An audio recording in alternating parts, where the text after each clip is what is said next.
Bonjour, Président Bassidiki, secrétaire général et administrateur délégué de la RCDAO. Après l'inauguration de votre siège Afrique, avec la participation massive des pays qui ont un accord de siège avec vous, quelle est la seconde étape de votre plan d'action?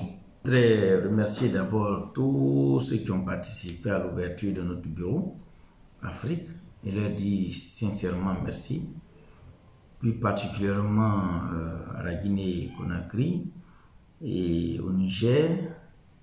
Et je voudrais dire aussi merci à toute l'administration, surtout le ministère de la Communication et la CEDEAO qui nous a fait l'honneur de participer à l'ouverture de ce bureau. Ceci étant dit, j'ai dit pendant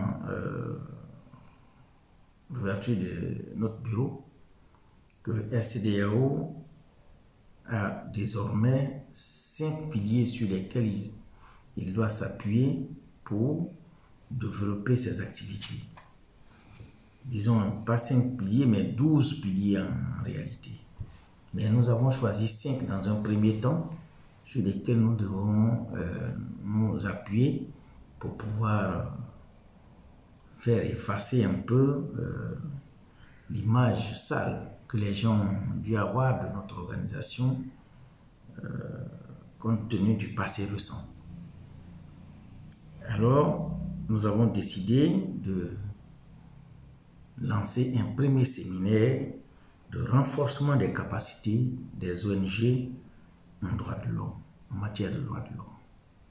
Et ce grand séminaire international qui va être répété en Guinée-Conakry, comme en Sierra Leone, comme au Niger, comme au Mali et autres, ce grand séminaire va s'ouvrir jeudi, ici, à la mission.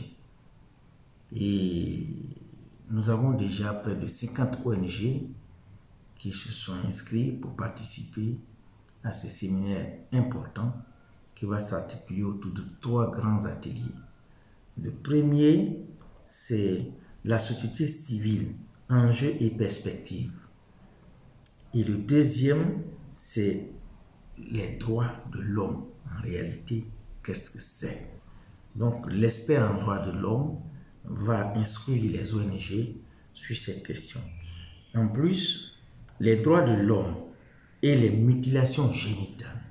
Et ça, nous ne sommes pas les seuls à souhaiter avoir un éclaircissement sur ces droits.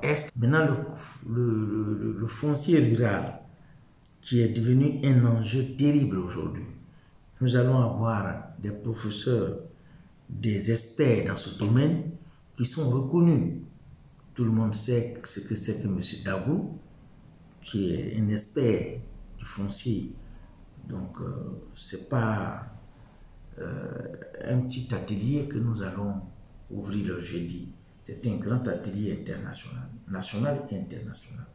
Donc, dans un premier temps, ce que je veux dire, c'est un appel que je lance aux ONG, un appel que je lance aux sociétés civiles, parce que souvent les gens font l'amalgame entre les sociétés civiles et les ONG internationales. Tout ça, ça va être débattu, éclairé, afin que la presse se saisisse de ces informations et fasse une large diffusion auprès de la communauté nationale et internationale.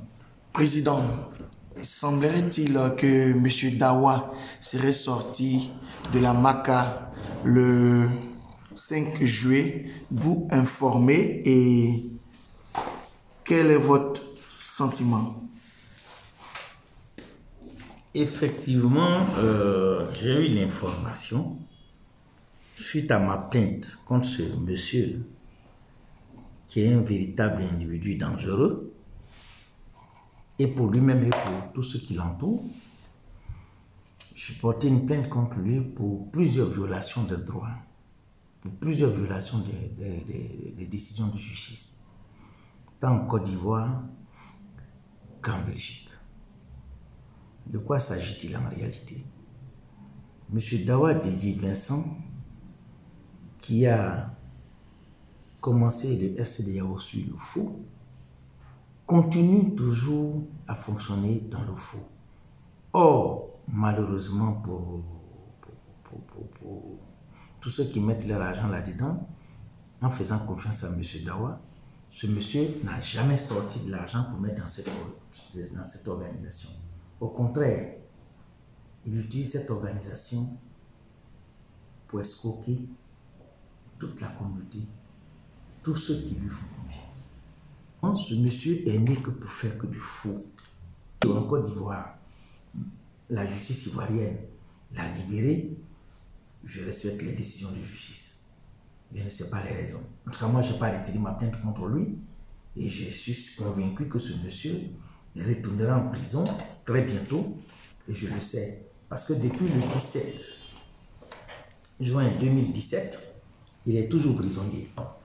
Depuis la nuit du 27 juin, il est toujours prisonnier. Donc, il va et ressort, il va et ressort.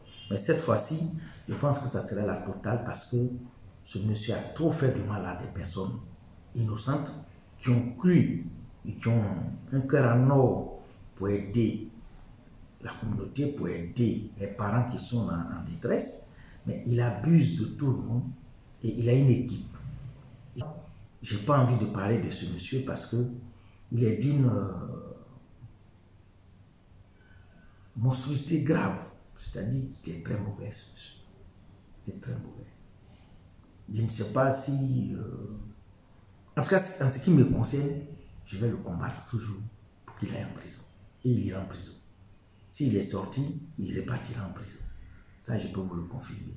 Parce que tout ce qu'on fait pour aller en prison, c'est ce qu'il fait. Voilà. Je voudrais m'arrêter sur ce chapitre-là.